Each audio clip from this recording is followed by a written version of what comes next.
Assalamu alaikum Pakistan. Welcome to another exciting edition of Livewire Digital Connect. This is your host Ahmed Sheikh, Pakistan's digital data guy.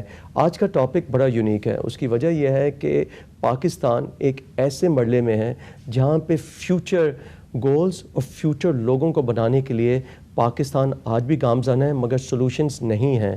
میں اس کی example آپ کو بتاتا ہوں. اگر آپ امریکہ یا پاکستان کو کمپیئر کریں تو امریکہ میں ایک یونیک چیز یہ ہے کہ جب ان کا بچہ سڑک پار کرتا ہے تو سارے ان کے لوگ رک جاتے ہیں. ان سے پوچھیں کہ رکتے کیوں ہیں تو کہتے ہیں کہ جی ہم آئندہ آنے والی قوم کے لیے رک رہے ہیں. اسی میں ابراہیم لنکن ہے, اسی میں فیوچر سائنٹسٹ ہیں, اسی میں وہ انسان ہوگا جو کل ہمارے ملک کا نام روشن کرے گا. مگر ہمارے ملک میں آپ سڑک کراس کر کے دیکھیں, بچے اسکولوں سے جب باہر نکلتے ہیں تو کوئی بھی گاڑی نہیں روکتا. کوئی یہ سوچتا نہیں ہے کہ قائد اعظم کل کا یہی ہے, علامہ اقبال کل کا یہی ہے. میرے گیسٹ آج جو ہیں وہ اسی چیز کے اوپر سوچتے رہے. ان کا ایکسپیرینس ایکسٹینسو ہے, بینکر بھی رہے ہیں, ایجوکیشنل کنسلٹنٹ بھی رہے ہیں, اور ان کا ایک خواب ہے کہ 2022 میں 1 ملین بچوں کو ٹیکنالوجی کے ذریعے ایجوکیٹ کرنا ہے.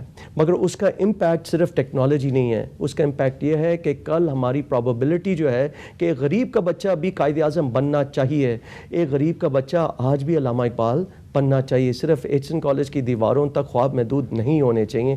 اس خواہش کا, اس سولوشن کا جو ہے نا پرسپیکٹو لے کے آئے ہیں ذیشان حسن صاحب. ذیشان حسن صاحب کا تھوڑا سا میں آپ کو تعارف اور بھی بتا دیتا ہوں. وزٹنگ فیکلٹی ہیں لمس کے. انہوں نے جو ہے نا آسٹریلیا سے اپنی ہائر ایجوکیشن حاصل کیا. بہت سارے کارپوریٹ ورلڈس کے یہ ڈائریکٹرز بھی رہے ہیں اور سینئر ایگزیکٹو پوزیشنز میں رہے ہیں. But the best part about Zeeshan Hassan صاحب is he is a man on a vision, he is a man on a mission. He is come in to Pakistan to ensure کہ ہمارا آئندہ آنے والی نسل جو ہے وہ ایجوکیشن کے ساتھ جڑ سکے اور اس کا فائدہ ان کو ہو سکے. تو ذیشان صاحب, thank you for coming on are show today. بہت شکریہ, تھینک یو. ذیشان صاحب, آپ کا پرسپیکٹو بہت وسیع ہے. آپ بینکر بھی رہے ہیں, آپ آسٹریلیا میں بھی رہے ہیں. Just before we begin and delve into the hard core questions on technology and digitalization, please do tell my viewers a little bit more about yourself. جناب, میرا جو کریئر کا جو ایک جرنی رہی ہے وہ شروع ہوئی تھی with a passion of want to travel and see the world. وہ بچپن سے ایک تھا کہ مجھے دنیا دیکھنی ہے, مختلف جگہوں دیکھنا ہے, مختلف کلچرز کو ایکسپیرینس کرنا ہے. تو جب اسٹارٹ کیا تو اس میں ہم نے جو جاب کی تھی وہ ایک ود ٹریول ریلیٹڈ کمپنی, ان کے ساتھ امریکن ایکسپریس کے نام سے. تو وہ 10 سال کا سلسلہ رہا, انیشلی پاکستان میں, پھر وہ آسٹریلیا چلے گئے. تو وہیں پر جا کے ان کے ساتھ کنٹینیو کیا, بٹ پھر وہ ماسٹرز کی طرف چلا گیا میں. تو میں نے MBA کیا فرام ایک یونیورسٹی ہے سڈنی کے اندر, ٹیکنالوجی بیسڈ. اس کے بعد جب پڑھائی کر لی, ماسٹرز ختم کیے, تو پھر اس وقت مجھے ایک ٹیچنگ کا ایک فیز تھا جہاں میں نے یونیورسٹی میں پڑھانا شروع کیا آسٹریلیا کے اندر. University of New South Wales ہے, تو وہاں پر انڈر گریڈ بچوں کو پڑھانا شروع کیا. تو اس جو ایک ایکسپیرینس تھا اس میں ہمیشہ بیٹھ کے ریفلیکٹ کرتا تھا کہ جناب یہاں پر اتنے اچھے کیمپسز, اتنے اچھے ماحول کے اندر جو ہے اتنی فیسلٹیز ہیں یہاں کے بچوں کو بہتر تعلیم حاصل کرنے کے لیے. لیکن جب میں پاکستان کی طرف دیکھتا تھا تو میں کہتا تھا کہ کاش ایسی چیزیں وہاں پر بھی ہوتی. خیر یہ سلسلہ چلتا رہا. اس کے بعد جا کے پھر میں واپس کارپوریٹ میں آ گیا. تو پھر کچھ عرصہ مڈل ایسٹ میں, پھر واپس آسٹریلیا کے اندر, اور پھر اسی طرح یہ 10 سال میرے پاکستان سے باہر گزرے. 2006 میں پاکستان میں آیا تو اس وقت میں نے ایک جو ہماری ٹیلی کام کمپنی ہے موبلنگ, اس کو جوائن کیا as a director business planning کے اندر اور کسٹمر سروسز کے اندر. تو وہاں پر جا کے مجھے ایک چیز کا ایکسپوجر ہونا شروع ہوا کہ کس طرح آپ ایک کمپنی 1 ملین سے جا کے 20 ملین کسٹمرز کو سرو کرتی ہے 5 سال کے عرصے کے اندر. تو مجھے چیز میرے پہ جو واضح ہوئی وہ یہ ہوئی کہ پاکستان جو ہے as a nation, as a country, ان لوگ ہی ہے جو بڑے ایزیلی ٹیکنالوجی کو اڈاپٹ کرتے ہیں.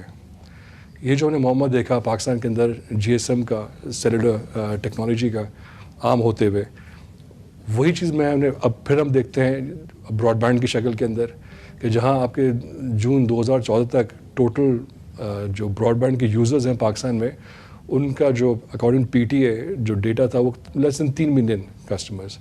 جیسے 3G 4G آپ کے لائسنس عام ہوئے تو آپ نے دیکھا کہ جی ایک ہی سال کے اندر جو ہے وہ 3 ملین کی بیس بڑھ کے وہ تقریباً 15 ملین میں چلی گئی, اور بڑھتے بڑھتے جو ہے 2 سال کے اندر وہ اس وقت کوئی 40-45 ملین پہ پہنچ گئی ہے, اور انشاءاللہ یہ اگلے 2-3 سال میں یہ ہوتے ہوتے یہ 1 ملین کراس کر جائے گی. سو ایک چیز تو واضح ہے کہ پاکستان کے اندر جو لوگ ہیں, تعلیم ہے نہیں ہے, ان کے پاس ٹیکنالوجی کی سمجھ ہے اور اس کی اڈاپشن ریٹ بہت ہائی ہے. ٹھیک ہے سر. ناظرین, I want to tell you 2 interesting facts, right, from a data standpoint. Number 1, 75% of جو انٹرپرینورز ہیں پاکستان کے وہ یوتھ کے پرسپیکٹیو میں ہیں, بٹ اگر آپ یہ بھی دیکھیں کہ دنیا میں جو انٹرپرینورز زیادہ تر سکسیزفل ہوتے ہیں وہ لوگ ہوتے ہیں جن کا ایکسٹینسو بیک گراؤنڈ ہوتا ہے, ایکسپرٹیز ہوتی ہے, اور دوسرا ان میں جو ایک اسکل سیٹ ہوتا ہے وہ یہ کہ جو نیڈ ہے اور جو ٹولز اویلیبل ہیں مارکیٹ میں اس کو استعمال کر سکے. ذیشان صاحب, before the show you were showing us some stats and they were very alarming stats as well. ناظرین وہ آپ کو ایک ونڈو میں دکھائیں گے, but sir please do elaborate on the gap that you actually saw. کچھ اسٹیٹس میں آپ کو بتاتا جاؤں کہ جی اراؤنڈ 40% آف ہمارے جو بچے ہیں وہ اسکول جاتے ہی نہیں ہیں, اور جو جاتے بھی ہیں تو ان کا معیار جو ہے وہ ایجوکیشن کا وہ اتنا لو ہے کہ ان سے ایکسپیکٹیشنز رکھنا, امیدیں رکھنا پیرنٹس کے حوالے سے بھی اور بچوں سے وہ ظلم ہے. Please do share the numbers that you actually calculated throughout this journey. So دیکھیے پاکستان کے اندر کی تعلیم کیا مل رہی ہے. سو جی اگر پاکستان کو دیکھتے ہیں تو پاکستان کی آبادی کو تقریباً 200 ملین کی ہے. اس کے اندر سے اگر آپ 5 سال سے 15 سال کے بچوں کو آپ دیکھو پاکستان کے اندر تو وہ تقریباً جو ہے آپ کے 50 ملین بچے ہیں. یہ وہ ہیں جو اسکول جا رہے ہیں, رائٹ. پھر اسی طرح آپ کو 25 ملین بچے وہ ہیں جن کی عمر 5 سے 15 کے درمیان کی ہے جو کبھی اسکول گئے ہی نہیں. سو ایک طرف تو ایز اے نیشن ہمارا فوکس ہے کہ بھئی کس طرح یہ 25 ملین بچے جو ہیں ان کو تعلیم دی جائے, اور اسی طرح وہ جو 50 ملین جا رہے ہیں کیا ان کو معیاری تعلیم کیا ان کو مل رہی ہے. سو یہ ایک کنسرن ہے of all of us as a citizen of Pakistan. Sir اس میں ایک سوال آتا ہے کہ جی یہ تو آپ نے ایک سلوشن کی تحت تو آپ چل رہے ہیں اور گامزن ہو رہے ہیں, بٹ یہ ہمارے ملک کے لیے, ہمارے وزیروں کے لیے, ہمارے ملک کے لیے یہ بہت بڑا المیہ ہے کہ ہمارا جو کل کا قائد اعظم ہے, کل کا علامہ اقبال ہے, وہ پڑھ نہیں رہا اور اس کو وہ وسائل نہیں مل رہے.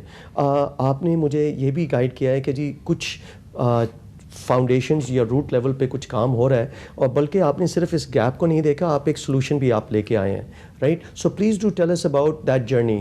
سلوشن کی تو ہم بعد میں بات کریں گے. آپ نے یہ المیہ دیکھا دونوں پرسپیکٹیوز میں کہ جو بچے نہیں جا رہے اسکول اور جو جا رہے ہیں تو ان کا معیار اتنا گندا ہے کہ اس کا امپیکٹ کوئی بھی نہیں وہ دے پائیں گے سوسائٹی کو.